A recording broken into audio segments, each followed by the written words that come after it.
कोळंबी वीज उत्पादन प्रकल्पातील झाडांची कत्तल करण्यात आली। लोकशाहीच्या बातमीनंतर वन विभागाला जाग आली।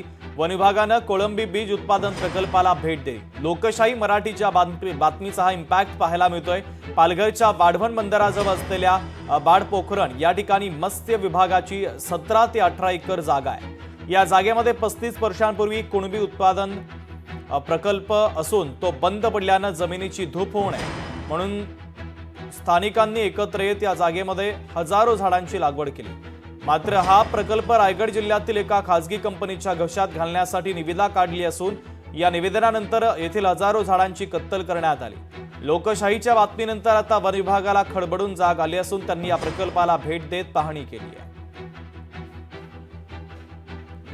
वेगवेगळ्या प्रकारची झाडं होती। एका बाजूला टिवरी होती, सरूची झाडे होती, बावळाची झाडं होती आणि ते बोलतात आम्हाला असं वाटलं होतं की वादळामुळे काय, पण प्रत्यक्ष आम्ही पाहणी केली तेव्हा म्हणजे बघितलं तर सरळ ही JCBच्या साह्याने उन्मळून पडली होती आणि त्या एका बाजूला तर टिवऱ्याचे झाडे पण तोडलेले आहेत।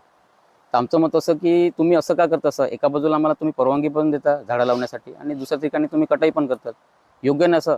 तर सरकारने योग्य तो निर्णय घेऊन ग्रामस्थांना भेटून आमच्याशी आणि हा प्रकल्प रद्द करा असं। प्रत्यक्ष जागेवर आलो आम्ही, तिथे पंचनामा केला। काही तिवरांची 2 झाडे आणि बोंबतोडून पडले आणि इतर झाडावर पण तुटला, तर इतर झाडाला पाडल्यामुळे कांदळवाल्यांचं नुकसान झालेलं आहे। तरी आम्ही तो वरिष्ठांना कळवणार आहे। लोकशाही मराठी ऐका, पहा, जागरूक रहा।